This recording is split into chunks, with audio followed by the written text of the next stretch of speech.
Good morning, నేను Raju. Welcome to HMTV news analysis. ఆంధ్రప్రదేశ్లో AP సర్కార్ ఆర్థిక సంక్షోభం దిశగా పయనిస్తోందని చెప్పి ప్రతిపక్ష పార్టీలు ఆరోపిస్తున్నాయి. 6 లక్షల మందికి పైగా ప్రభుత్వ ఉద్యోగులు ఉన్నారు, 3 లక్షల మందికి పైగా పెన్షనర్లు ఉన్నారు.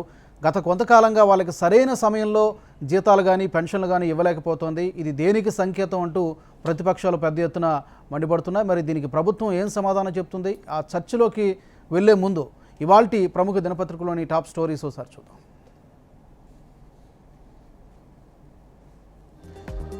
ఈనాడు ఎడిషన్ చూసుకుంటే 24 గంటల్లో 1,15,000కు పైగా కేసులు దేశవ్యాప్తంగా నమోదయ్యాయి.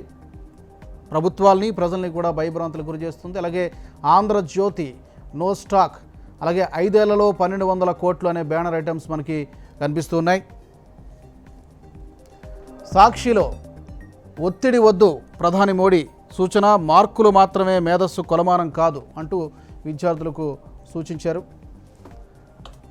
ఇక వార్తలో బ్యానర్ ఐటమ్గా లాక్, కర్ఫ్యూ లేదు, మరోసారి తెలంగాణలో కర్ఫ్యూ కానీ లాక్డౌన్ కానీ విధించే అవకాశం లేదని కుండబద్దలు కొట్టినట్టుగా చెప్పారు.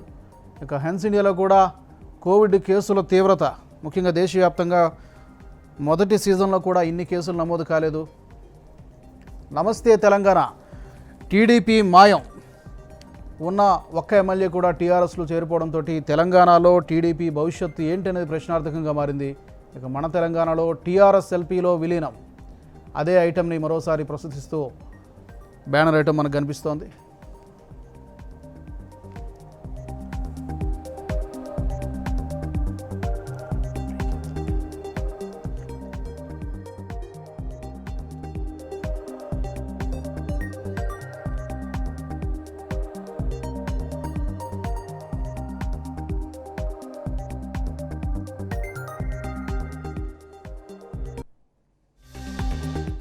ఇక ఏపీ ఈనాడు ఎడిషన్ చూసుకుంటే పోలింగ్కు సరే, డివిజన్ బెంచ్ తీర్పిచ్చింది. అనేక నాటకీయ పరిణామాల మధ్య మొత్తానికి పోలింగ్ అయితే జరుగుతోంది ఏపీలో పరిషత్ ఎన్నికలకు సంబంధించి. ఆంధ్రజ్యోతిలో బ్యానర్ ఐటమ్గా టీకాకు కటకట, రాష్ట్రంలో ముంచుకొస్తున్న కొరత, 2వ డోసు డౌటే, అలాగే సరే కానివ్వండి పరిషత్ పోరుకు గ్రీన్ సిగ్నల్. సాక్షిలో కూడా పరిషత్ ఎన్నికలు నేడే, మొత్తానికి ఎస్ఈసి అలాగే ప్రతిపక్షాలకు మధ్య జరిగిన పోరులో ఎట్టకేలకు డివిజన్ బెంచ్ తీర్పుతో అక్కడ పరిషత్ ఎన్నికలు జరుగుతున్నాయి. హెన్స్ ఇండియాలో 1,15,000కు పైగా కేసులు 24 గంటల్లో ఒక బ్యానర్ ఐటమ్ మనకు కనిపిస్తోంది.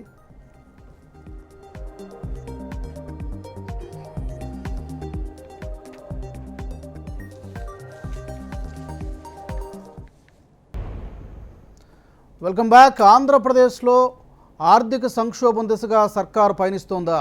అవసరానికి మించి అప్పులు చేస్తోందా? ఇలాంటి ప్రశ్నలు ఉత్పన్నమవుతున్నాయి. తాజాగా ప్రతిపక్ష పార్టీలో సిపిఐ కావచ్చు, టీడీపీ కావచ్చు, ఇతర పార్టీలు కావచ్చు చేస్తున్నటువంటి ఆరోపణలు చూస్తుంటే సుమారుగా 6 లక్షల మందికి పైగా ప్రభుత్వ ఉద్యోగులు ఉన్నారు, అలాగే 3 లక్షల మందికి పైగా పెన్షనర్లు ఉన్నారు. అయితే గత కొంతకాలంగా వాళ్ళకి సరైనటువంటి సమయాల్లో జీతాలు కానీ పెన్షన్లు కానీ ఇవ్వలేనటువంటి పరిస్థితి కనిపిస్తోంది. మరి దీనికి కారణం ఏంటి? ఇది కేవలం తాత్కాలికమైనటువంటి ఇబ్బందా, ప్రతిపక్షాలు చేస్తున్న రాజకీయమైనటువంటి ఆరోపణలా, లేకపోతే నిజంగా సమస్య ఉందా? ఈ చర్చలోకి వెళ్దాం. చర్చలో మనతో పాటు పాల్గొనడానికి ప్రసాద్ గారు, విశ్లేషకులు స్టూడియోలో ఉన్నారు. అలాగే ఏఎస్ రామకృష్ణ గారు, మాజీ ఎమ్మెల్సీ, టీడీపీ మనకి లైవ్లో అందుబాటులో ఉన్నారు. అలాగే పూడి తిరుపతిరావు గారు, బీజేపీ అధికార ప్రతినిధి మనకి లైవ్లో అందుబాటులో ఉన్నారు. చర్చలోకి వెళ్దాం. ప్రసాద్ గారు, గుడ్ మార్నింగ్. సో ఈ చర్చ గత కొంతకాలంగా జరుగుతోంది. అంటే సంక్షేమ పథకాలు చేస్తున్నారు, అన్నీ చేస్తున్నారని చెప్తున్నారు ప్రభుత్వం, వైసీపీ నేతలు కానీ ప్రభుత్వం కానీ చెప్తోంది. కానీ ప్రభుత్వ ఉద్యోగులకి జీతాలు ఇవ్వడం అనేది కనీసం, అయితే 2-3 రోజులు అటు ఇటు అవ్వచ్చు, అప్పుడప్పుడు అది వేరే విషయం. కానీ కన్సిస్టెంట్గా ఈ ప్రాబ్లం పదే రిపీట్ అవుతోంది అంటే దేనికి సంకేతం?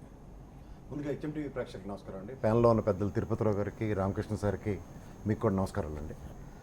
ఇక్కడ ఎలా ఉందంటే ప్రభుత్వం విధి విధానాలు ఏ విధంగా ఉన్నాయంటే సంక్షేమం, అభివృద్ధి అన్న 2 ప్రాతిపదిక మీద నడవలసిన, అంటే 2 చక్రాలతోనూ పయనిస్తే దాని నుంచి వచ్చే ప్రోన్స్ అండ్ కాన్స్ అంటారు, అవి ఏ విధంగా ఉన్నాయి అన్నదాన్ని చూసుకుంటే, తర్వాత వేస్ అండ్ మీన్స్ అన్న దాని మీద రాష్ట్ర బడ్జెట్లో మనకు వచ్చి రెవెన్యూలో ఆల్మోస్ట్ 87% వాటి మీదే వెచ్చించవలసి వస్తుంది. ఇంకా మనకి ఇప్పుడు రాష్ట్ర రెవెన్యూ జీడిపి పరిధిలో వచ్చేసరికల్లా ఓన్లీ 5 వనరుల నుంచే మనకు వచ్చే రెవెన్యూతో సస్టైన్ అయ్యే సిచ్యువేషన్ ఉంది. కానీ వీళ్ళకి ఏమవుతుందంటే ఈ గవర్నమెంటు సంక్షేమానికి ఎక్కువ పెద్దపీట వేయడం కారణంగా ఇది ఒక విధంగా చెప్పాలంటే ఈ కరోనా పాండమిక్ సిచ్యువేషన్లో ఆపన్నహస్తమైనా సరే భావితరాలకి భవిష్యత్తుకి రేపటికి ఏం చేస్తున్నాం అన్న దాని మీద అతిగతి లేని సిచ్యువేషన్. తర్వాత అసలే కునుకునక్క దాని మీద తాటిపండు పడినట్టు ఈ మార్చి అన్నది ఏమైతే ఉంటుందో వాటిల్లో మనకి బ్యాంకుల నుంచి తెచ్చుకునే అప్పులకు కానీ మొన్న వీళ్ళు ప్రయత్నించిన బాండ్స్ ఎప్పుడైతే పెట్టి తీసుకొద్దాం అన్న ప్రక్రియకి 15వ తారీఖు దాకా, అంటే ఈ కొత్త ఫైనాన్షియల్ ఇయర్లోకి వస్తే ఆర్బీఐ రూల్స్ ప్రకారం కొత్త 15వ తారీఖు తర్వాత నుంచి కానీ వాళ్ళు తెచ్చుకోలేని వెసులుబాటు ఉంటుంది. వీళ్ళు ఆల్మోస్ట్ చెప్పాలంటే 21,500 కోట్లు అప్పు చేయడానికి ఒక కార్పొరేషన్ త్రూగా స్టేట్ ఫైనాన్స్ కార్పొరేషన్ ఒకటి ఇండల్జ్ చేశారు. అయినా సరే దాంట్లో 18,000 మాత్రమే సమకూర్చుకోగలిగారు. 3,500 కోట్లు రాలేకపోయింది.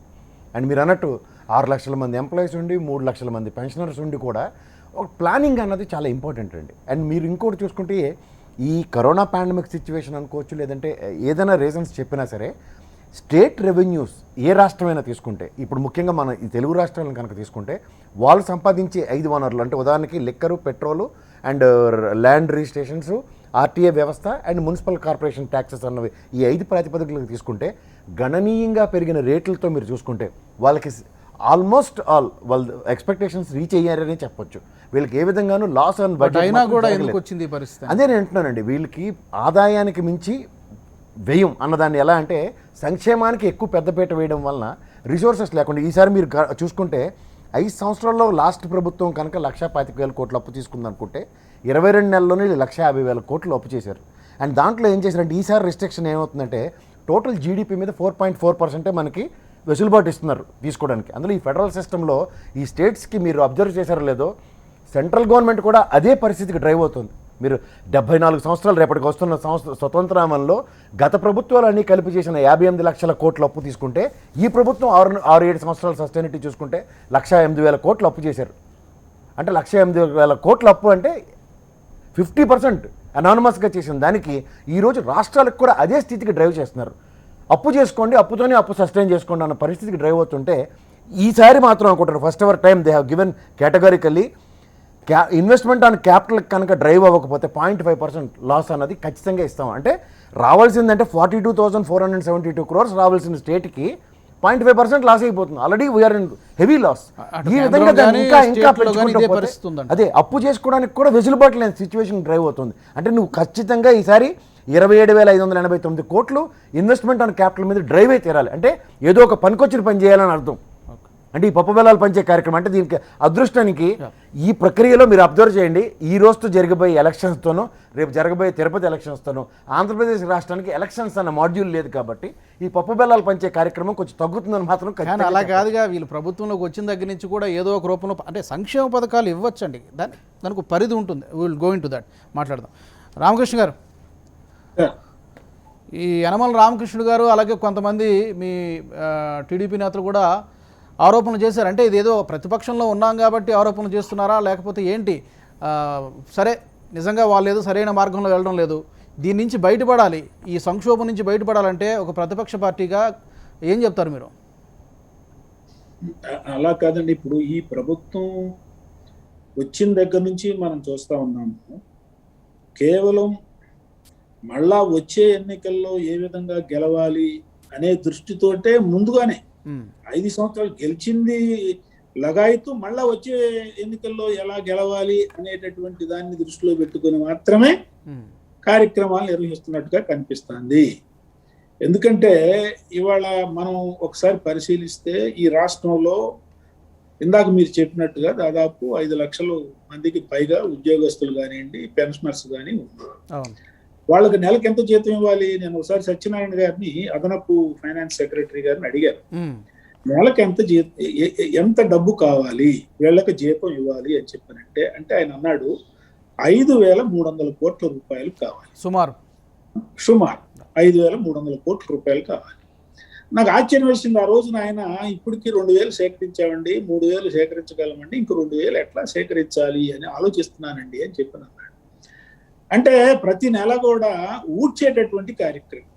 అంటే ఆ కార్పొరేషన్ లో ఎంత ఉంది, ఈ కార్పొరేషన్ లో ఎంత ఉంది, ఆ కార్పొరేషన్ లో ఎంత ఉంది వెతికి ఆ విధంగా నిధులు ఇందాకన్నారే వేస్ అండ్ మీన్స్ ఆ విధంగా ఊడ్చి పారేస్తా ఉన్నారు. మిగతా కార్పొరేషన్స్ లో, మిగతా ప్రభుత్వ సంస్థల్లో ఉండేటటువంటి డబ్బును కూడా కేవలం జీతాల కోసమే ఇవాళ వెచ్చించేటటువంటి పరిస్థితి మనకు చాలా స్పష్టంగా అర్థమవుతోంది. ఇందాక ప్రసాద్ గారు అన్నట్టుగా ఇవాళ ఈ ప్రభుత్వం చేసినటువంటి అప్పులు ఇంతకుముందు బహుశా ఇంత తక్కువ కాల వ్యవధిలో ఏ ప్రభుత్వం కూడా ఇన్ని అప్పులు తీసుకురాలేదు. కేవలం గత సంవత్సరంలోనే దాదాపు 80,000 కోట్ల అప్పులు తీసుకొచ్చారు. ఇప్పుడు అప్పులు తీసుకురావటం అనేటటువంటిది ఏదో ఒకలాగా అప్పులు తీసుకొస్తారు. కానీ ఈ అప్పులు తీసుకొచ్చినటువంటి అప్పులు ఏవైతే ఉన్నాయో వీటిని ఇప్పుడు ఉదాహరణకి మనం వ్యక్తిగతంగా అప్పులు తీసుకొస్తామండి. అది ప్రభుత్వం అయినా, లేకపోతే వ్యక్తి అయినా, లేకపోతే సంస్థ అయినా అప్పులు ఎందుకు తీసుకొస్తామండి?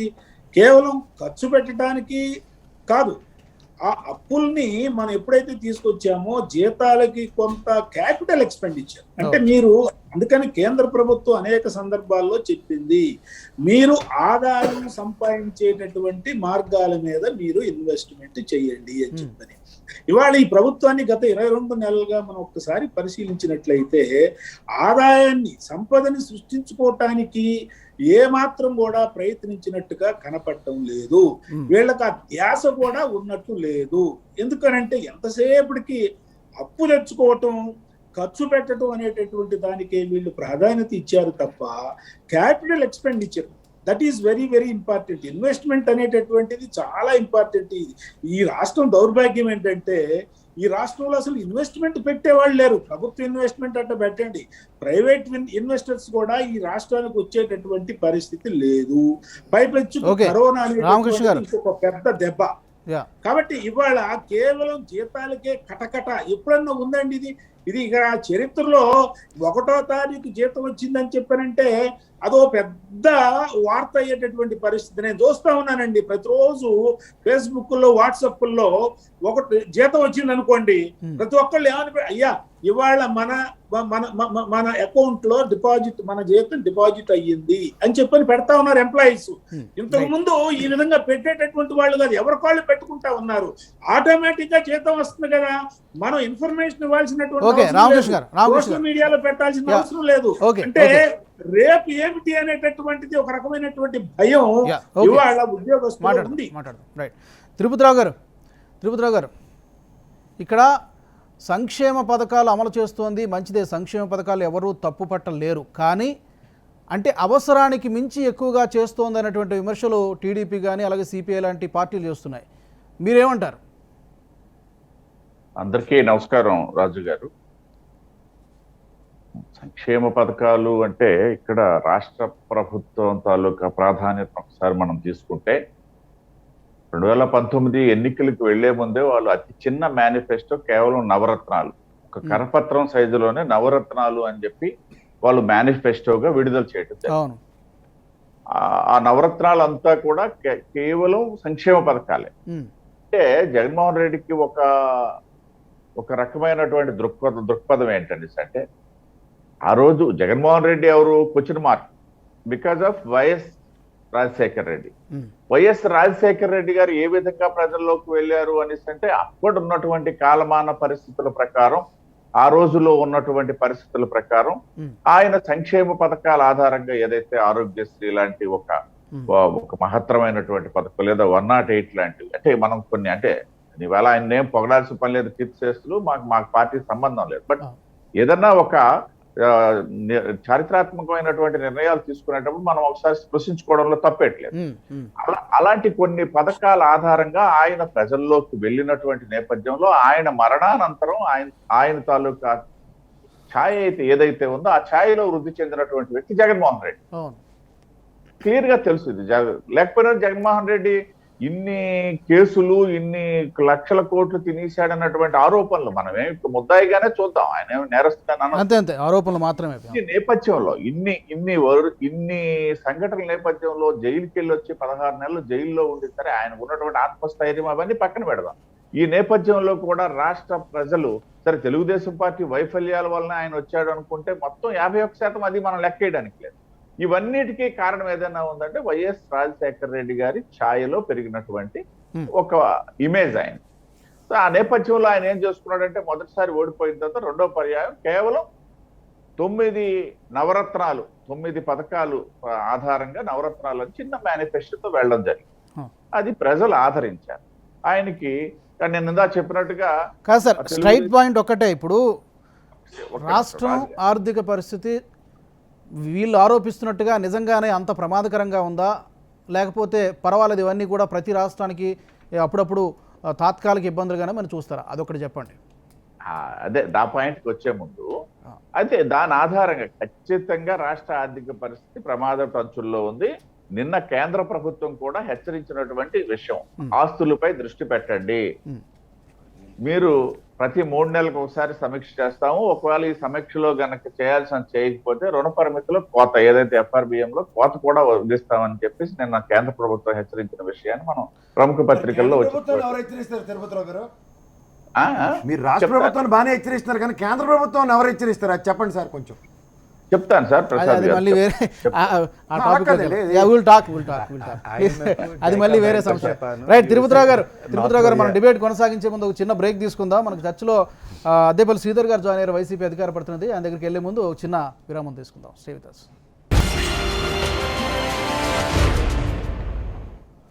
Welcome back. ఏపీ రాష్ట్రం అప్పుల్లో కూరుకుపోతోంది, ఆర్థిక సంక్షోభం దిశగా పయనిస్తోందని చెప్పి ప్రతిపక్ష పార్టీలు ఆరోపిస్తున్నాయి. మరి దీనికి అధికార పక్షం ఏం సమాధానం చెప్తుంది? అసలు ఇందులో వాస్తవం ఉందా, కేవలం రాజకీయ ఆరోపణలేనా? చర్చలోకి వెళ్దాం. శ్రీధర్ గారు, ప్రతి సగటున అంటే జగన్మోహన్ రెడ్డి గారు వచ్చిన తర్వాత సుమారుగా 2.5 లక్షల కోట్లు అప్పు చేశారనేది ప్రతిపక్షాలు ఆరోపిస్తున్నాయి.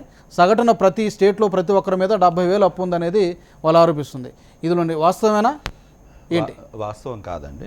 అండ్ ఫస్ట్ థింగ్ ఏంటంటే వీళ్ళందరూ మాట్లాడినప్పుడు వాళ్ళు ఏం చేశారు అంటే తెలుగుదేశం వాళ్ళు ఏం చేశారు అనేది వాళ్ళు ఫస్ట్ కనుక్కోవాలి. 2014-2019 వరకు వారు ఎంత అప్పు చేశారు, ఎంత బాకీ పెట్టి వెళ్ళిపోయారు అన్నది కూడా తెలుసుకోవాలి.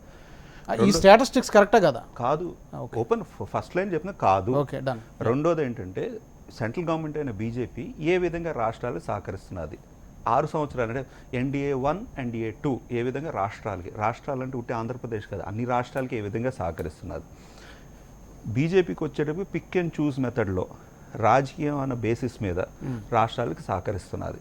అది తప్పు. అది ఆంధ్ర రాష్ట్రానికి స్పెషల్ కేటగిరీ స్టేటస్ ఇవ్వడానికి కుదరదు. ఎందుకు అని అంటే మిగతా రాష్ట్రాలకి తీసేస్తున్నాం అన్న తర్వాత 14 రాష్ట్రాలకి స్పెషల్ కేటగిరీ ప్యాకేజ్ ఏదైతే GST ఇంప్లిమెంటేషన్ అయిన తర్వాత ఒక ప్యాకేజ్ 14,000 కోట్లు అనౌన్స్ చేసి ఆ 11 రాష్ట్రాలకి స్పెషల్ కేటగిరీ స్టేటస్ ఇన్సెంటివ్స్ ఇస్తున్నారు. మళ్ళీ రీసెంట్గా ఏమన్నారు, అసలు గత అసలు దాని గురించి మాట్లాడద్దని పాండిచేరిలో స్పెషల్ యూనిటరీ స్టేటస్ అంట చెప్పడం కూడా. స్పెషల్ స్టేటస్ అయితే మీరు అడగచ్చు కానీ నన్ను స్పెషల్ యూనిటరీ స్టేటస్ మార్చారా? అదే అది యూనియన్ టెరిటరీ కాబట్టి స్పెషల్ యూనియన్ తిరుపతిరావు గారు సమాధానం చెప్తారు చెప్పలేరు లేండి సమాధానం. 2-3 మాట్లాడారు ఆ విషయం మీద చెప్తున్నారు. జమ్మూ కాశ్మీర్ లాగా రాష్ట్రాన్ని యూనియన్ టెరిటరీ చేస్తే అప్పుడు మీరు స్పెషల్ యూనియన్ టెరిటరీ అంటే వ్యంగ్యం చూడండి వాళ్ళకి ఎంత ఉన్నదో. ఇప్పుడు జమ్మూ కాశ్మీర్ రాష్ట్రం అది, దాన్ని యూనియన్ టెరిటరీ చేసి స్పెషల్ ప్యాకేజ్ అక్కడ కూడా ఇస్తున్నారు. లడాఖ్కిను జమ్మూకి కాశ్మీర్కి.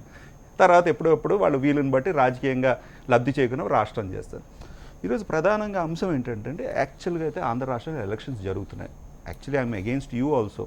ఎందుకనంటే ఈ ఇష్యూ వాళ్ళు కావాలని తీసుకుని వచ్చారు. తెలుగుదేశం వాళ్ళు యనమల రామకృష్ణ కావాలని ప్రెస్ మీట్ పెట్టారు, రాజకీయ లబ్ధి కోసం విచిత్రం చూడండి. ఎలక్షన్స్ పోటీ చేయను బహిష్కరిస్తున్నాం అని చెప్పి కోర్టుకు వెళ్ళి ఎలక్షన్స్ కండక్ట్ చేయను. అసలు లేని అంశాల మీద ప్రెస్ మీట్ పెట్టి మాట్లాడిస్తారు. మీరేమో పికప్ చేసి ఈరోజు ఎలక్షన్ ఓటింగ్ వాస్తవం ఉందా లేదనేది ఇప్పుడు వాళ్ళు అడిగినప్పుడు సమాధానం చెప్పే రూలింగ్ లో ఉన్నారు కాబట్టి సమాధానం చెప్పాలి. లేదంటే ప్రజల్లో గందరగోళం ఉంటుంది. అదే నేను ఒక విధంగా నేను సమాధానం చెప్పడానికి రెడీగాను. నేను పూర్తిగా మిమ్మల్ని ఖండించట్లేదు, వాళ్ళని ఖండిస్తున్నాను పూర్తిగా. ఎందుకంటే అసత్యాలు మాట్లాడేసిన తర్వాత ఏదో ఒక ప్లాట్ఫామ్లో మేము మాట్లాడుకోవాలి కదా. ఇప్పుడు మీరు ఈ ప్లాట్ఫామ్ మీద ఇద్దరికి ఛాన్స్ ఇస్తున్నారు. మీ HMTV ప్లాట్ఫామ్ ఇద్దరు ఉంటాం. ఆయన మాట్లాడిద్దానికి నేను సమాధానం చెప్పుకున్నాను, నాకు ఆస్కారం ఉన్నాను. సో నేను సమాధానం చెప్తున్నాను. భారతదేశంలో ప్రధానమైన 6-7 రాష్ట్రాల గురించి మాట్లాడుతున్నప్పుడు 5వ స్థానంలో ఆంధ్ర రాష్ట్రం ఉంది అప్పులకి. మా పైన 5 రాష్ట్రాలు ఉన్నాయి. సో ఆ రాష్ట్రాలన్నీ అయిపోయినాయా అంటే మీరు ఆంధ్రప్రదేశ్ అయిపోయిందని చెప్తున్నారు కదా, సింపుల్గా పైన 5 రాష్ట్రాలు అయిపోయినాయా? 5 రాష్ట్రాలు అయిపోయిన రాష్ట్రాలు ఏవేంటంటే మహారాష్ట్ర, రాజస్థాన్, ఉత్తరప్రదేశ్, తమిళనాడు అయిపోయినాయా? Financial capital sir. ఇవే అయిపోయినాయి అంటే ఇంకా భారతదేశం అయిపోయిందని చెప్పుకోవచ్చు. అంటే చూడండి అయిపోయింది. ఆంధ్ర రాష్ట్రం గ్రహించవలసింది ఏంటంటే అక్కడ బీజేపీ ప్రభుత్వం లేదు కాబట్టి అది అయిపోయినట్లే. అది కాదు మిగతా రాష్ట్రాల్లో ఉన్నాయి. మహారాష్ట్ర వదిలిపెట్టేయండి, మిగతా రాష్ట్రాల్లో బీజేపీ ఉంది కదా. చూడండి వాళ్ళు ఏ విధంగా మాట్లాడతారు. మనం మాట్లాడినప్పుడు నేషనల్ పార్టీ ఇద్దరు, Telugu Desam national party, BJP national party. National party అంటే నేషనల్ అంశాలన్నీ క్రోడీకరించుకుని తెలంగాణ రాష్ట్రం, ఆంధ్ర రాష్ట్రం ఏమవుతుంది జనరలీ కంపేర్ చేసుకుంటే, లేదా అన్ని రాష్ట్రాల మీద ఒక బెంచ్ మార్క్ ఉన్నది. ఈజ్ ఆఫ్ డూయింగ్ బిజినెస్లో నెంబర్ 1 వస్తున్నాం. ఆ రోజు కేటీఆర్ గారు ఏమన్నారు, is of doing business number 1 కూడా కాపీ వేసేసరి నిర్మలా సీతారామన్ గారికి కంప్లైంట్ ఇవ్వడం జరిగింది, జైట్లీ గారికి కంప్లైంట్ కూడా ఇవ్వడం జరిగింది ఆంధ్ర రాష్ట్రాల మీద. అంటే ఫ్యాక్ట్ అది. And it's a fact that somebody copied Andhra రాష్ట్రం తరఫున. సరే ఏదేమైనా ఇద్దరికి జాయింట్ 1 ఇచ్చారు. మేము క్లీన్గా 1 అయ్యాం కదా ఇప్పుడు. క్లీన్గా ఈజ్ ఆఫ్ డూయింగ్ బిజినెస్లో రెండోసారి కూడా 1 అవుతున్నాం కదా. ఒకటి. రెండోది ఈ వెల్ఫేర్ అని అంటున్నారు. వెల్ఫేర్ మెజర్స్ ఏవైతే ఆంధ్ర రాష్ట్ర జగన్మోహన్ రెడ్డి గారు తీసుకున్నారో అది ప్రజల్లో బాగా వెళ్ళింది. కరెక్టే. ఒకటి నేనైతే మీరు అడిగే క్వశ్చన్ చెప్పేస్తున్నాను. వెళ్ళింది. దాని మీద అది ఒక్కటే చేస్తున్నాం అని చెప్పి వీళ్ళు అనడం, దానికి సమానం చెప్పుకోవడం కాదు అది. ఆంధ్ర రాష్ట్రంలో 3 మెడికల్ కాలేజ్ స్టార్ట్ చేస్తాం within 2 years. 3 medical colleges government medical college start చేస్తాం. దానివల్ల 2 విధాలుగా advantage. SC ST BC minority అనగారిన వర్గాలు, వెనక నెట్టబడిన వర్గాలకి మెడికల్ కాలేజ్ సీట్లు వస్తాయి. అక్కడ టీచింగ్ హాస్పిటల్ ఉంటుంది కాబట్టి అతి స్వల్ప ఖర్చులతో వాళ్ళకి మెడికల్ కేర్ కూడా వస్తుంది. తెలంగాణ రాష్ట్రంలో de facto CM number 2 or number 1 KTR garu ఏమన్నారు, ఇది 6వ సంవత్సరం నేను బీజేపీని నిలదీస్తున్నాను, NDA 1 NDA 2ని, నరేంద్ర మోడీ, అమిత్ షాని, ఇంకా హర్షవర్ధన్ గారిని, తెలంగాణ రాష్ట్రం ఒక్క మెడికల్ కాలేజ్ కూడా ఎందుకు ఇవ్వలేదు అన్నారా లేదా? బలంగా అడిగారు. ఆంధ్ర రాష్ట్రంలో 13 మెడికల్ కాలేజెస్ పైప్ లైన్లో ఉన్నాయి. DPR సబ్మిట్ చేసేస్తాం. అంటే భారతదేశంలో NDA లేదు నేషనల్ మెడికల్ కౌన్సిల్ బిల్ ఒకటే ఉంది. అంటే రూల్స్ వర్తించే విధంగా DPRs కంప్లీట్ చేసి, ల్యాండ్ అసైన్ చేసి, ల్యాండ్ అలొకేట్ చేసి, ఫండ్స్ అలొకేట్ చేసి, ఒక మినిమం ఇన్ఫ్రాస్ట్రక్చర్ క్రియేట్ చేస్తేనే పర్మిషన్స్ వస్తాయి. రెండో ఆస్పెక్ట్ 11 ఫిషింగ్ హార్బర్స్, అంటే 8 fishing harbours, 8 fishing landing jetties, 3 fishing harbours start చేసాం. అంటే దానివల్ల ఏమవుతుంది, మత్స్యకారులకి ఉపయోగపడతాం, ఎక్స్పోర్ట్ ఇంపోర్ట్ యాక్టివిటీస్కి ఇంపోర్ట్ అవుతాయి, సులువుగా అవుతుంది. ఇండియన్ వాటర్ వేస్కి స్పెషల్ ఫోకస్ ఇవ్వాలని చెప్పి సెంట్రల్ గవర్నమెంట్ నరేంద్ర మోడీ గారు ఒక బిల్ పాస్ చేశారు. అది ఇదివరకునా పాస్ చేశారు. UPA 1, UPA 2, NDA 1, NDA 2 దాని ఫండ్స్ వస్తాయి. అది ఉపయోగించుకోవడానికి ఆస్కారం ఉంటుంది. మనకి ఎప్పుడు ల్యాండింగ్ సెంటర్స్, దెన్ ఫిష్ని డ్రై ఫిష్ చేసుకుని, అంటే ఆ ఫిష్ ల్యాండింగ్ సెంటర్స్ జెట్టీస్ వలన ఉపయోగం ఏంటంటే అంటే ఇది ఎకానమీ కదా. అంటే ఏ పరిస్థితుల్లో చేయాల్సి వచ్చింది అనేది మీరు చెప్తున్నారు. కాదు ఏ పరిస్థితుల్లో కాదు, ఇవన్నీ ఎకానమీ బిల్డ్ చేసేవి. మూడో బ్యూటిఫుల్ థింగ్ నేను చెప్తాను. లాస్ట్ 1 yearలో కోవిడ్ మేనేజ్మెంట్ అవని, వెల్ఫేర్ మేనేజ్మెంట్ అవని, ఆంధ్ర రాష్ట్ర హ్యాండ్లింగ్ వలన లాస్ట్ 5 months చూస్తే GST కలెక్షన్, ఇండస్ట్రీస్ లేని ఆంధ్ర రాష్ట్రంలో GST collection Andhra Pradesh is better then Telangana రాష్ట్రం. Industries 100 central government undertakings organisations ఉన్న తెలంగాణ రాష్ట్రం, భారతదేశంలో 2nd ప్లేస్లో ఉన్న ఎక్స్పోర్ట్ ఇంపోర్ట్ యాక్టివిటీస్ ఆఫ్ సాఫ్ట్వేర్లో ఉన్న రాష్ట్రం, వివిధ పెద్ద కంపెనీలు ఉన్న రాష్ట్రం తెలంగాణ రాష్ట్రం కంటే GST కలెక్షన్ ఆంధ్ర రాష్ట్రం తెలంగాణ కంటే ఎక్కువ వచ్చింది. అంటే ఏంటి, రెవెన్యూ కలెక్షన్ పెరిగింది. దానికి ఏమంటున్నారంటే చెప్పనండి, రెవెన్యూ కలెక్షన్ పెరిగింది కదా. ఇందాక వీరు కూడా మాట్లాడారు, లిక్కర్ రెవెన్యూ అన్ని రాష్ట్రాలు, ఉత్తరప్రదేశ్ భారతదేశం అత్యధికంగా ఆల్మోస్ట్ 40,000 crores ఉట్టి లిక్కర్ మీద సంపాదించేది బీజేపీ పాలిత రాష్ట్రం, ఆదిత్య యోగినాథ్ గారు, ఉత్తరప్రదేశ్. వీళ్ళు మళ్ళీ మమ్మల్ని క్వశ్చన్ చేస్తారు, మాకు 15,000 వచ్చారు రాష్ట్రాలు. ప్రసాద్ గారు చెప్పండి, ఇప్పుడు ఇక్కడ 2 ఆస్పెక్ట్స్. ఒకటి, అప్పులు చేయడం అనేది మన దేశం అయినా చేస్తుంది, రాష్ట్రం అయినా చేస్తుంది, అదేం పెద్ద నేరం కాదు, కానీ ఎంత చేయాలనేదే క్వశ్చన్.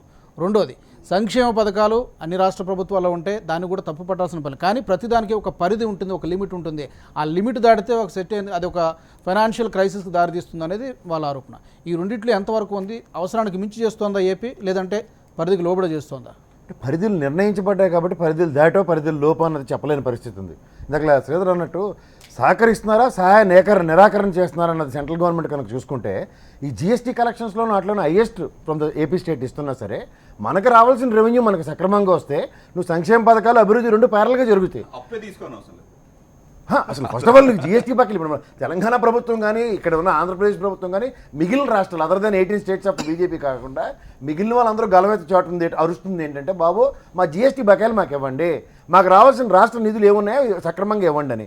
ఏమనంటే వాళ్ళ బిల్డింగ్లకి, బాత్రూములకి, స్వచ్ఛ భారత్లకి మీకు ఇచ్చాం కాబట్టి, మా మోడీ గారు బొమ్మ పెట్టలేదు కాబట్టి మీకేమీ మేము సరిగ్గా ఇవ్వట్లేదు, మా పథకాలు మీరు అనౌన్స్ చేయట్లేదని ఈ బాధలో మనల్ని డ్రైవ్ చేస్తున్నారు. కానీ వాస్తవానికి మనకు రావాల్సిన రాష్ట్ర బకాయిలు సక్రమంగా రావట్లేదు.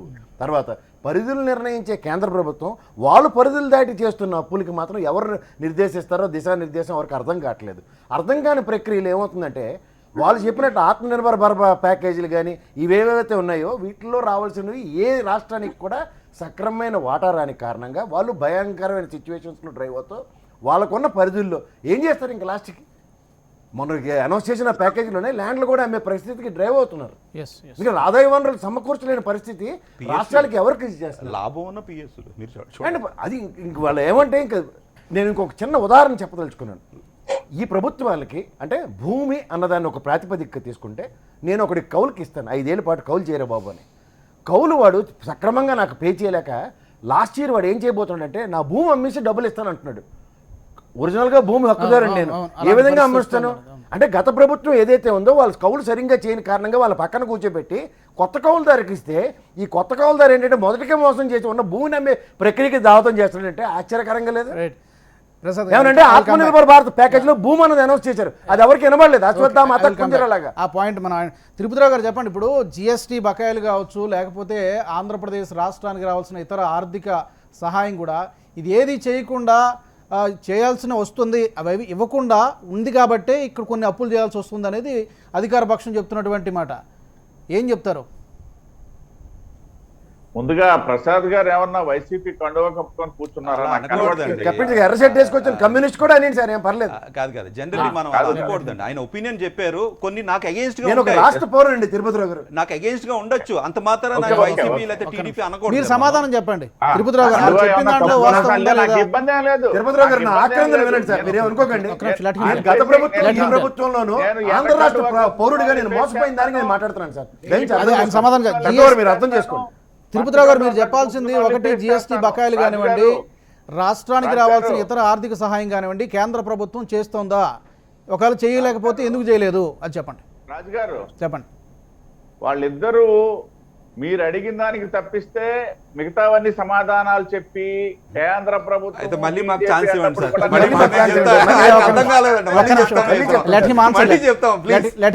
ప్లీజ్ మేము చెప్తాం మళ్ళీ మా గురించి. తిరుపతిరావు గారు మీరు చెప్పండి. మీరు మాట్లాడకుండా ఉంటారా లేదా? అసలు మీకు ఇంగిత జ్ఞానం ఉందా? మీరు తిరుపతిరావు గారు మీరు చెప్పండి. కామన్ సెన్స్ ఉంటే మాట్లాడకండి, కూర్చోండి. నేను మాట్లాడేందుకు మీ ఇష్టం మాట్లాడండి, ఇబ్బంది ఏం లేదు నాకు. అర్థం కాలేదు అన్నారు కాబట్టి మళ్ళీ చెప్తా. నరేంద్ర మోడీ భయపడేది ఏమీ లేదు, మీరు చెప్పండి. పార్టీ భయపడేది లేదు. చెప్పండి తిరుపతిరావు మీరు చెప్పండి, సమాధానం చెప్పండి. దయచేసి వాళ్ళిద్దరికి కంట్రోల్ చేయండి సార్. రాజు గారు వాళ్ళు కామ్గానే ఉన్నారు, చెప్పండి. ఏం కామ్గా ఉన్నారు? వాళ్ళు మాట్లాడేటప్పుడు నేను ఏమన్నా మాట్లాడానా? లేదు అందుకనే లేకపోతే ఇలాంటి తాటా సర్కుట్లకి ఏమన్నా భారతీయ జనతా పార్టీ భయపడుతూ అనుకుంటున్నారా? చెప్పేది వాళ్ళు అడిగారు, నేను చెప్తాను, వినాలి. వినడానికి ఓపిక ఉండాలి. వినడానికి ఓపిక లేకుండా వెకిలి నవ్వులు వెకిలి చేష్టలు చేస్తే ఇక్కడ ఎవరు ఊరుకునేవారు ఎవరు లేరు. ఓకే ఓకే మీరు చెప్పండి తిరుపతిరావు గారు. ఏం చేస్తారో నేనే మేధావిని అనుకోవడానికి ఇక్కడ అక్కడ అవకాశాలు లేవు. అందరూ మేధావులే, అందరూ తెలిసిన వాళ్ళే. చెప్పండి. Okay okay come to the point చెప్పండి. ఒక్క విషయం అండి, ఇక్కడ ఇవాళ రాష్ట్ర ప్రభుత్వం చేస్తున్నటువంటిది కోవిడ్ సందర్భంగా చేస్తున్నది ఒక ఎత్తు, ఎవరు కాదనట్లేదు. ఓకే, ఇక్కడ రావాల్సింది సాధారణంగా అప్పులు తెచ్చుకునేటప్పుడు అప్పుల గురించి కూడా ప్రస్తావిస్తున్నారు. అప్పులలో ఆంధ్రప్రదేశ్ అగ్రస్థానంలో ఉంటే ఇక్కడ ఉన్నటువంటి 5.5 కోట్ల మంది ఇక్కడ ఉన్నారు. 5వ స్థానంలో ఉన్నాం కదా, అగ్రస్థానం అంటున్నారు. ఆయనేమో 5వ స్థానం అంటున్నారు, మీరేమో అగ్రస్థానం అంటున్నారు. రాజుగారు 22 కోట్ల జనాభా ఉన్నటువంటి ఉత్తరప్రదేశ్ ఏ స్థానంలో ఉందో ఆ ఉత్తరప్రదేశ్ కి ఇవాళ కోవిడే, మనకి కోవిడే. అక్కడ వచ్చినటువంటి కోవిడ్, అక్కడ కోవిడ్ కంట్రోల్ చేసిన విధానం, ఇక్కడ మనం చేసిన ఇవన్నీ కూడా ఇప్పుడు మనకు చర్చించొద్దు. ఈ నేపథ్యంలో తెచ్చిన అప్పులు ఒకటి అప్పు ఎవరు తెచ్చినా కేంద్ర ప్రభుత్వం ఏదని చెప్పేసి ఇందాక అడిగారు. ఎస్, కేంద్ర ప్రభుత్వం కూడా తెస్తుంది, తేకుండా ఎక్కడ జరగదు. కాకపోతే పరిధులకు లోబడి తెస్తుంది. తెచ్చినవి ఏమన్నా స్కాములకు వినియోగించామా? స్కాములకు వినియోగించిన ప్రభుత్వాలు ఉండేటప్పుడు వీళ్ళందరూ ఏం చేశారు? రెండో విషయం, ఇవాళ తెచ్చినటువంటి అప్పులు ఉత్పాదక రంగానికి ఖర్చు పెడుతున్నారా లేదనేది ప్రశ్న. అనుత్పాదక రంగానికి ఖర్చు పెడుతున్నారా అనేది ఇవాళ చర్చ. దాన్ని వదిలేసి వాళ్ళు అక్కడ ఇక్కడ ఇవన్నీ చెప్పడం కాదు. ఉత్పాదక రంగానికి ఏం ఖర్చు పెడుతున్నారు? వీళ్ళు మెడికల్ కాలేజీలు 13 పేపర్ మీద రాసేసి 3 వచ్చాయి, అవి కూడా కేంద్ర ప్రభుత్వం ఇస్తుంది, వాటి గురించి పెద్దగా చెప్తారు. కానీ ఈ రాష్ట్రానికి ఎయిమ్స్ అనేది ఒకటి నిర్మాణం అయితే ఈ రాష్ట్రానికి విభజన హామీల్లో ఏమి ఇచ్చారని అడుగుతారు ఈ పెద్ద మనుషులే. ఏమన్నా అసలు ఆలోచన ఉందా? ఇంకా గ్రౌండ్ అవనివి. తర్వాత మెడికల్ కాలేజీలు ప్రభుత్వ పరంగా వచ్చినా ప్రైవేట్ పరంగా వచ్చినా సరే ఎస్సీలకి, ఎస్టీలకి, బీసీలకి ఖచ్చితంగా రిజర్వేషన్లు ఉంటాయి. అది కూడా ఇంకా ఏదో ప్రభుత్వ పరంగా వస్తే ఎక్కువ రిజర్వేషన్ వచ్చేస్తాయి అన్నట్టు కూడా ఒక చెప్పడము. ఇవన్నీ మాట్లాడేటప్పుడు మనం కూడా ఆలోచించాలి. మేధావులే కాదనట్లే, మేధావి మాట్లాడేటప్పుడు మేధావిగా ఉండాలి. నల్లటోడు ఎలా మాట్లాడిస్తున్న ఇబ్బందిలా. కాబట్టి ఇప్పుడు ఒక్కటే ఇక్కడ చర్చ, రాష్ట్ర ప్రభుత్వం తెస్తున్నటువంటి అప్పులు FRBM పరిమితులు పెంచింది కేంద్ర ప్రభుత్వమే. సరే, దానికి లోబడి తెస్తున్నారు. దాన్ని ఇవాళ కేంద్ర ప్రభుత్వం కూడా ఏం చెప్పింది, ఉత్పాదక రంగానికి మీరు వినియోగించండి అని చెప్పింది తప్పిస్తే తేవద్దని చెప్పిందా? ఉత్పాదక రంగానికి ఏం వినియోగిస్తున్నారు? ఇవాళ జీతాలు ఏదాకా చెప్పారు రామకృష్ణ గారు, జీతాలకు సంబంధించి ప్రతి నెల 1వ తేదీ వచ్చి ఒకటి అంటాడు, ఒక ఎంప్లాయీ అంటాడు, సార్ నా సివిల్ స్కోర్ పడిపోతుంది సార్ అంటాడు. ఎవరు సమాధానం చెప్తారు? రాష్ట్ర ప్రభుత్వం చెప్పాలా, కేంద్ర ప్రభుత్వం చెప్పాలా? కేంద్ర ప్రభుత్వం జీతాల కోసం ఎవరికైనా ఇబ్బందులు పెడుతుందా? ఏం మాట్లాడతారు? అసలు విషయం ఇది. ఉత్పాదక రంగానికి ఖర్చు పెట్టాల్సింది అనుత్పాదక రంగానికి ఖర్చు పెడుతున్నారు.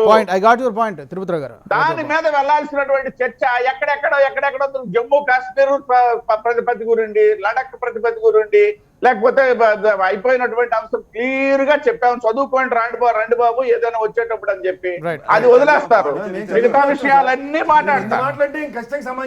FRBM లిమిట్ రాష్ట్రాలకే ఉన్నాయి, సెంట్రల్ కి FRBM లిమిట్స్ లేవు, పరిధి లేదు. ఎందుకు లేదు? ఎవరు ప్రశ్నిస్తారు? సవరించి మీరు పెట్టండి, వెళ్ళి పెడతాం సార్. టైం వస్తే అందరూ చేస్తారు. అదే ఈ 10 సంవత్సరాలు కానిచ్చిన తర్వాత చేయవలసిన పనులు మేము చేస్తారు ఇక్కడ ప్రజలు కూడా. మీరు వెళ్ళి పెట్టండి అక్కడ. మీరు పెద్ద మేధావులు కదా. మోసం చేసి మాకు మేధావులు అంటున్నారు. ప్రసాద్ గారు ప్లీజ్. 5 సంవత్సరాలు తెలుగుదేశం ప్రభుత్వం అన్యాయం జరిగింది. ఈ రోజు వైఎస్ఆర్సీపీకి అదే అన్యాయం జరుగుతుంది. లేనివేమి కాదు. గత 5 సంవత్సరాలు తెలుగుదేశం అన్యాయం జరిగింది. ఇప్పుడు 2 సంవత్సరాలు వైఎస్ఆర్సీపీకి అన్యాయం జరుగుతుంది. ఈ అన్యాయం ప్రశ్నిస్తే మమ్మల్ని ఏమో మేధావులు కమ్యూనిస్టులు కండువాలు కప్పుకున్నారంటే ఏం చెప్పాలండి? ఓకే ప్రసాద్ గారు ప్లీజ్. రామకృష్ణ గారు చెప్పండి. ఓకే, మీరు యనమల రామకృష్ణ గారే కానీ మిగతా కొంతమంది నాయకులు కానీ ఆరోపించారు, ఓకే సంక్షోభం దిశగా కూరుకుపోతుంది, వాళ్ళకి ఆర్థిక క్రమశిక్షణ లేదు అంటున్నారు. సరే, మీ దాంట్లో గతంలో పనిచేసిన వాళ్ళు చాలామంది సీనియర్లు ఉన్నారు, చంద్రబాబు గారు ఉన్నారు. ఏదైనా ఒక నిర్మాణాత్మక సలహా ఇవ్వచ్చు కదా, ఈ దారిలో వెళ్తే బాగుంటుంది, వాళ్ళు వింటారా లేదన్న తర్వాత ఇవ్వచ్చు కదా? నిర్మాణాత్మకమైనటువంటి సలహాలేనండి ఏదండి? ఇప్పుడు రాజు గారు, ఇప్పుడు నేను మాట్లాడేటప్పుడు ఎందుకంటే ఆ శ్రీధర్ గారికి ఊకే నడిమధ్యలో జోక్యం కల్పించుకోవడం అలవాటు. మీరు చెప్పండి, ఆయన కామ్గా మీరు చెప్పండి. అంటే నాకు అనుభవం ఉంది కాబట్టి చెప్తున్నాను. చెప్పండి. ఒకటి, ఆయన చెప్పింది ఏంటి, యనమల రామకృష్ణ గారు మాట్లాడారు, తెలుగుదేశం పార్టీ హయాంలో 1,25,000 రూపాయలు అప్పు చేశారు అని చెప్పారు. ఆయన బహుశా చదువుకోలేదేమో, తెలియదేమో, లేకపోతే ఆ మాట అనలేదు బ్రదర్. నేను 1,00,000 చిల్లర అని ఆ మాట అనలేదు. అనని మాట నేను అన్నానని చెప్పి నేను చదువుకోలేదు అంటున్నాడు. చూడండి, నేను ఆ మాట అనలేదు కదా. రామకృష్ణ గారు చెప్పండి. అనని మాట అన్నానని చెప్పి నేను చదువుకోలేదు అంటున్నారు. మీకు ఆ లక్షణం ఉందని చెప్పా ముందే, అందుకని లక్షణాలు 1,00,000 ఉన్నాయి మాకు, అందుకని మంచి లక్షణాలు, మీకున్న అవలక్షణాలు, అది తేడా. లక్షణాలు అందరికీ ఉంటాయి. రామకృష్ణ గారు పాయింట్ చెప్పండి. మీరు సరే, వాళ్ళు సరైన పద్ధతిలో వెళ్ళడం లేదు, మీరు దారిలో పెట్టొచ్చు కదా. ఆయన దగ్గర ఉన్న లక్షణం అది వదిలేసేయండి సార్, ఆయన కామ్గానే ఉన్నారు. మీరు ఆన్సర్ చెప్పండి రామకృష్ణ గారు, మీరు సమాధానం చెప్పండి. తెలుగుదేశం పార్టీ చేసినటువంటి అప్పుల్లో దాదాపు 60,000 కోట్ల రూపాయలు ఇరిగేషన్ కి ఖర్చు పెట్టినటువంటి విషయాన్ని ఇక్కడ మరవద్దు. నేను అందుకని మొట్టమొదటి చెప్పాను, మనం తీసుకొచ్చేటటువంటి అప్పుల్లో ఆదాయం పెంచడానికి, క్యాపిటల్ ఎక్స్పెండిచర్ పెంచడానికి ఎంత ఖర్చు పెట్టాము అనేటటువంటిది మాట. ఇందాక ఉత్తరప్రదేశ్ రాజస్థాన్ తో పోలుస్తా ఉన్నాడు. అసలు ఉత్తరప్రదేశ్ ఎంత, రాజస్థాన్ ఎంత, ఆంధ్రప్రదేశ్ ఎంత? రాజస్థాన్ ని, ఉత్తరప్రదేశ్ ని, ఆంధ్రప్రదేశ్ ని ఏ విధంగా పోలుస్తామండి? ఆంధ్రప్రదేశ్ ఇవాళ చాలా చిన్న రాష్ట్రం. చిన్న రాష్ట్రంలో ఇన్ని అప్పులు చేయటం ఏంటండి?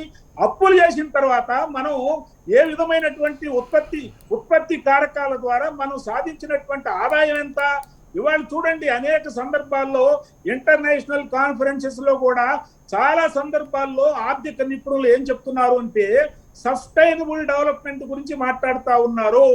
అంటే మనం చేసేటటువంటి డెవలప్మెంట్ అది ప్రభుత్వాలు కానీ, ఆర్థిక సంస్థలు కానీ, వ్యవస్థలు కానీ దేన్ని దృష్టిలో పెట్టుకోవాలంటే కేవలం ప్రస్తుత తరాన్ని మాత్రమే దృష్టిలో పెట్టుకోకూడదు, రాబోయేటటువంటి తరాన్ని కూడా దృష్టిలో పెట్టుకొని మనం వ్యయం చేయాల్సినటువంటి అవసరం ఉంది. ఆ విధంగా కాకుండా ప్రస్తుతం ఉన్నటువంటి రాష్ట్ర ప్రభుత్వం వచ్చే ఎన్నికల్లో గెలవాలి అని చెప్పారంటే ఏమి చేయాలి అనేటటువంటిది గెలవాలని ప్రతి పార్టీ కోరుకుంటుంది రామకృష్ణ గారు. దానికి ఎవరు అతిథులు కాదు.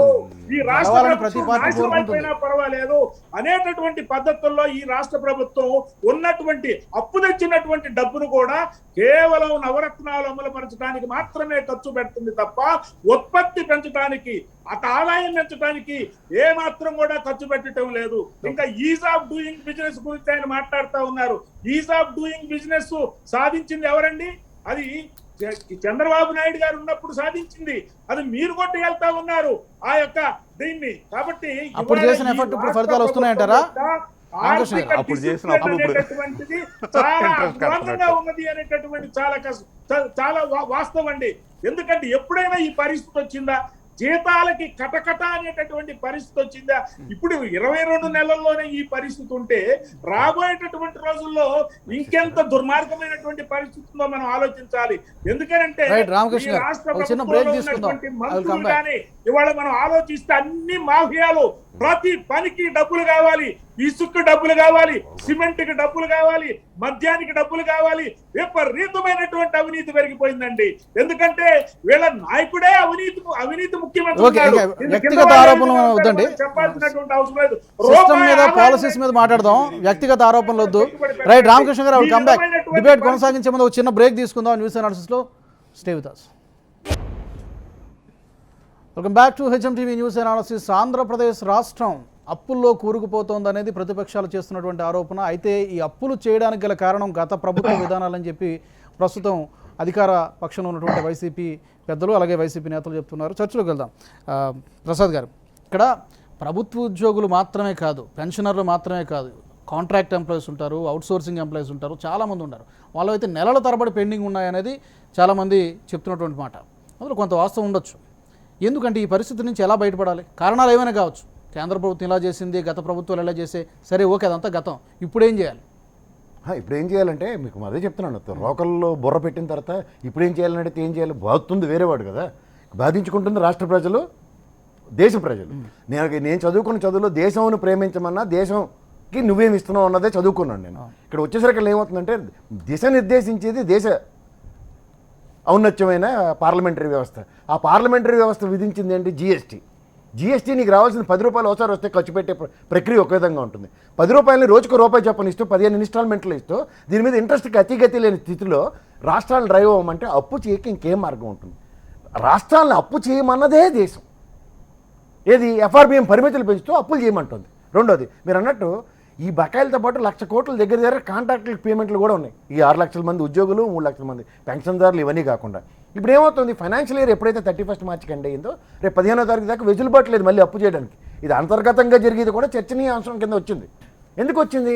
రెవెన్యూ సోర్స్ ఎక్కడ? ఇప్పుడు నెల వేసరికల్లా ఫస్ట్కి జీతం వచ్చింది అనుకోండి, ప్రభుత్వం జీతం ఇవ్వాల్సిన ప్రక్రియ ఎలా ఉంటుందో ప్రభుత్వానికి కూడా రావాల్సింది 1వ తారీఖు ఎప్పుడైతే వస్తుందో అప్పుడు ఖచ్చితంగా వాళ్ళు చేయవలసిన వాళ్ళు చేస్తారు. నీకు ఫస్ట్ రావాల్సింది 31వ తారీఖు నాటికి వచ్చి 15వ తారీఖుకి వస్తే వీళ్ళు ఎక్కడి నుంచి తెచ్చిస్తారు? సో రాష్ట్రానికి పరిమితులు ఎప్పుడైతే గత్యంతరం లేని పరిస్థితుల్లో అప్పులు చేస్తారు. రాష్ట్రానికి గత్యంతరం లేని పరిస్థితికి డ్రైవ్ చేశారండి. ఈ జిఎస్టీ అన్నది ఎలా ఉందంటే పెద్ద నెత్తి మీద శాపంలా ఉంది. But they are declaring it is a success module కింద డిమానిటైజేషన్ని, జిఎస్టీని సస్టైన్ చేసుకుంటూ వెళ్తుంటే రాష్ట్రాలకు ఏ విధంగా వస్తాయి? సుప్రీంకోర్టు ఇప్పుడు నీతి ఆయోగ్ అండి, ఒక ఫైనాన్స్ కమిషన్ నడుస్తున్న స్టేజ్లో నీతి ఆయోగం తీసుకొచ్చారు. ఇప్పుడు ఏం చేస్తారు? మీరు ఈ ఉద్యోగం నుంచి ఇంకో ఉద్యోగం వెళ్తున్నప్పుడు మీ ఇంకో అతను వచ్చినప్పుడు మీ బాధ్యతలు అతనికి అప్పచెప్పి వెళ్తారా, లేదా కొత్త బాధ్యతలు ఇస్తారు అతనికి? ఈ నీతి ఆయోగ్ కొత్త బాధ్యతలకు వచ్చి ఎటు లేని స్థితికి డ్రైవ్ చేస్తుంది అందరినీ. కానీ ఇక్కడ మీరు చిన్న ఉదాహరణ చెప్తాను. ఇక్కడ నీతి ఆయోగ్ వచ్చట ఇక్కడ రాష్ట్రంలో చేస్తున్న ఏంటి మిషన్ భగీరథ, కాకతీయ తెలంగాణ రాష్ట్రంలో మెచ్చుకుని వెళ్ళిపోతుంది. కానీ సెంట్రల్కి వచ్చారు కదా అది వేరే పైది, దానికి డబ్బులు ఇవ్వరంటారు. ఇప్పుడు ఇక్కడ కాళేశ్వరం ప్రాజెక్టుకి వీళ్ళకి ఇక్కడ ఇవ్వలేదు, కానీ అక్కడ ఏంది దాని ముందు ప్రాణహిత చేయవల్ల నేషనల్ ప్రాజెక్ట్ కింద డిక్లేర్ చేస్తున్నారు. అలా ప్రతిదానికేనండి రాష్ట్రానికి వచ్చేసరికి ఏ రాష్ట్రానికి ఆ రాష్ట్రానికి వివక్షకు గురి చేస్తూ డిపిఆర్లు ఇవ్వలేదు, ఎవరంటే డిపిఆర్ ఇవ్వలేదు, యూసీలు ఇవ్వలేదు. ఎవరో రాష్ట్రానికి సంబంధం లేని వ్యక్తి వచ్చి మన నెత్తి మీద కూర్చుని మన యూసీలు ఇవ్వలేదు, బీసీలు ఇవ్వలేదు అంటే గత ప్రభుత్వం కూడా ఇదే అన్యాయం జరిగింది. 22 నెలలు బట్టి వీళ్ళకి ఇదే మోసం జరుగుతుంది. తప్పు కేంద్రం అంటారు. ప్రక్రియ నియంత్రణ లేని ప్రక్రియకి డ్రైవ్ అవుతున్న రాష్ట్రాలకి అతిగతి లేని స్థితికి డ్రైవ్ చేస్తుంది.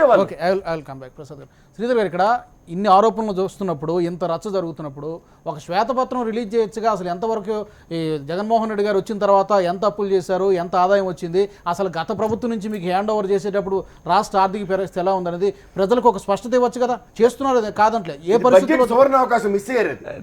నవ్వుతో నా భవిష్యత్ కింద చంద్రబాబు నాయుడు గారు 2019 ఎలక్షన్స్ అప్పుడు పసుపు కుంకుమ అని చెప్పి అసలు ఎలక్షన్ నామ్స్ రూల్స్ రెగ్యులేషన్స్ అన్ని కూడా మిస్ఇంటర్ప్రిట్ చేసి 8,000 కోట్లు డిస్బర్స్ చేశారు డైరెక్ట్గా. అండ్ చంద్రబాబు నాయుడు గారు డైరెక్ట్గా ఆయన అన్నమాట కాబట్టి నేను ఓపెన్గా చెప్తున్నా, ఆయన పేరు కూడా చెప్తున్నాను. పబ్లిక్ మీటింగ్లో అంటే కొన్ని అనివార్య కారణాల వల్ల నాకు కట్టడి చేసేయడం వల్ల నేను ఈ విధంగా మీకు డబ్బులు పంపించానని చెప్పి ఏంటి ఆఫీషియల్గా మీకు కరప్షన్ ఆఫీషియల్గా డిస్బర్స్ చేశారని చెప్పి ఆ రోజు 100 కోట్లతో దిగిపోయారని చెప్పి నవ్వుకున్నారు చంద్రబాబు నాయుడు గారు, యనమల రామకృష్ణ ఎస్పెషల్లీ. ఈ 100 కోట్లతో వీళ్ళు ఏం చేస్తారు, మొదటి నెల జీతం ఎవరు అన్నారు. ఇప్పుడు 20 నెలలు అయిపోయింది, 2వ సంవత్సరం దాటుతుంది. సో ప్రతి నెల ఇదే డిస్కషన్. యనమల రామకృష్ణ తునిలో రిలాక్స్ అవుతారు, అక్కడ ఏమీ రాజకీయం ఏమీ లేదు, వాళ్ళ బ్రదర్ చూసుకుంటారు, విశాఖపట్నం హైదరాబాద్లో ఉంటారు. అప్పుడప్పుడు ఇప్పుడు ఆయన ఇందాక అడిగిన క్వశ్చన్ ఉత్పాదక రంగం మీద, అంటే సంపద సృష్టి మీద ఎందుకు ఫోకస్ చేయట్లేదు? అది కాదు, ఇవ్వలేని పరిస్థితి చెప్పమంటే మీరు అది వాస్తవమే కదా, అది ఒప్పుకోండి. ఏమైందంటే మీకు చెప్తున్నాను, మోసపోయిన రాష్ట్రానికి మీ పార్టీ వాళ్ళు వాళ్ళ పార్టీ వాళ్ళు మీరు బ్లేమ్ చేసుకునే ప్రక్రియకి డ్రైవ్ అవుతున్నారు. ఫ్యాక్ట్స్ కావాలంటే నేను అనేది అదే. ఇప్పుడు సెంట్రల్ గవర్నమెంట్ మీద క్వశ్చన్ చేయరు, మేము క్వశ్చన్ చేసిన దానికి సహకరించరు. నేను అనేది పదే నేనేమంటున్నాను, వెనకబడే జిల్లాలకి ప్యాకేజీలు ఇస్తానన్నారు, బుండేల్ఖండ్ ప్యాకేజ్, స్పెషల్ ప్యాకేజ్. ఆ విధంగా అన్ని రాష్ట్రాలతో పాటు 50 కోట్లు ఇస్తున్నారు ఆంధ్ర రాష్ట్రానికి. దానికి కొక్కం పెట్టారు మళ్ళీ. నేను అనేది ఇచ్చిన 350 కోట్లు తీసుకెళ్ళిపోయారు, ఇప్పటికి ఇవ్వలేదు. నిన్న సుప్రీంకోర్టు జడ్జి ఏమన్నారంటే, సిట్టింగ్ జడ్జి అడిగే దమ్ము ధైర్యం ఉందా, ఇవ్వలేదంటున్నారు. కరెక్టే. అయ్యో మీరు మాట్లాడుతున్నారు,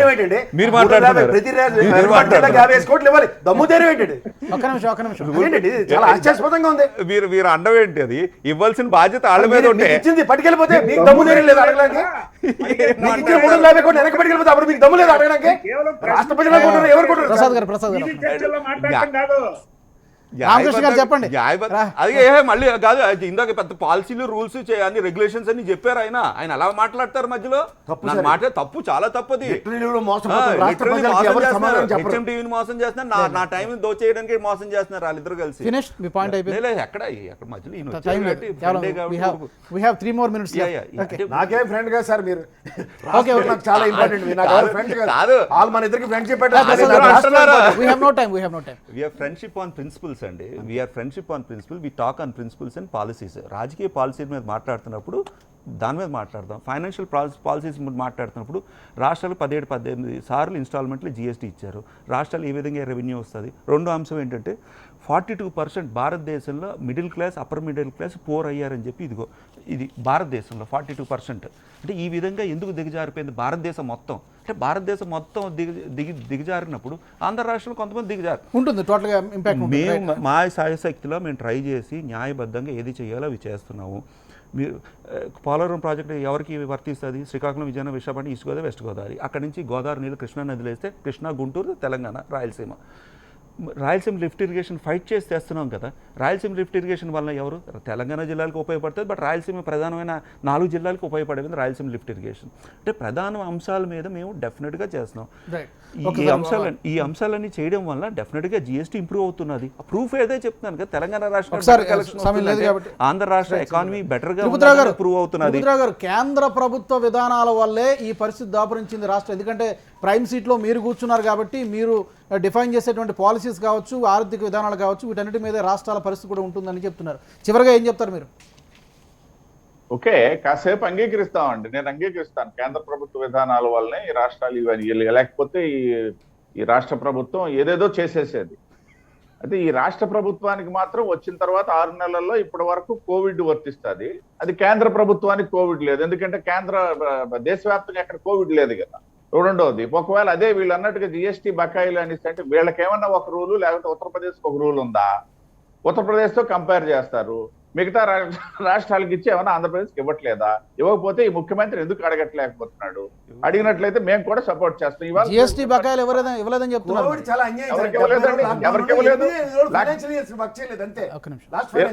జిఎస్టీ వచ్చి ఇవాళ కొత్త కాదు. జిఎస్టీ అదే నేను అదే చెప్తున్నా, ఆ మేధావులు ఇద్దరికి చెప్పండి సార్. అన్ని తెలుసు, మీరు మాట్లాడే మీరు ఏ విధమైన ఆరోపణలు చేసినా నేను గమ్మునే ఊరుకున్నా. ప్లీజ్ కంటిన్యూ చెప్పండి. కాబట్టి ఇవాళ జిఎస్టీ మీద వాళ్ళు ఏదో అవాకులు చవాకులు మాట్లాడుతున్నారు. ఓకే, వాళ్ళకి స్వేచ్ఛ ఉంది, వాళ్ళు నేను కాదనట్లేదు భారత పౌరుడిగా. కానీ ఇవాళ జిఎస్టీ వచ్చి ప్రాబ్లమ్స్ ఎప్పుడు వచ్చాయండి? జిఎస్టీ ఏమన్నా నిన్న వచ్చిందా? కోవిడ్ కంటే ముందు 2020 ఫైనాన్స్ ఇయర్ లో వచ్చిందా? 2019 లో వచ్చిందా? ముందల్లా సక్సెస్ఫుల్ గా వెళ్ళిన తర్వాత ఇవాళ వచ్చిన ఇబ్బందులు మళ్ళీ ఇవాళ కూడా 12.5 మన ఇది వెళ్తుందని చెప్పి, జీడిపి వెళ్తుందని చెప్పి ఇవాళ IMF ఇచ్చినటువంటి విషయాలను కూడా గుర్తు చేసుకోండి 2021 లోనే. కాబట్టి ఇవన్నీ ఎలా ఉంటుంది అనేసి అంటే అసలు విషయాన్ని వదిలేసి ఇప్పుడు రాష్ట్రంలో జరుగుతున్నది సరే, సంక్షేమ పథకాలు మీకు కాదనట్లేదు, ఇవ్వండి, బట్ బ్యాలెన్స్ కావాలి అని అడుగుతుంటే కేంద్ర ప్రభుత్వమే చేయలేదు. కేంద్ర ప్రభుత్వం చేయలేకపోతే రాష్ట్ర ప్రభుత్వం అడగమనండి. మేము కాదంటున్నావా? మీరు అడుగుతున్నా కూడా రెస్పాన్స్ లేదని చెప్తున్నారు కదా.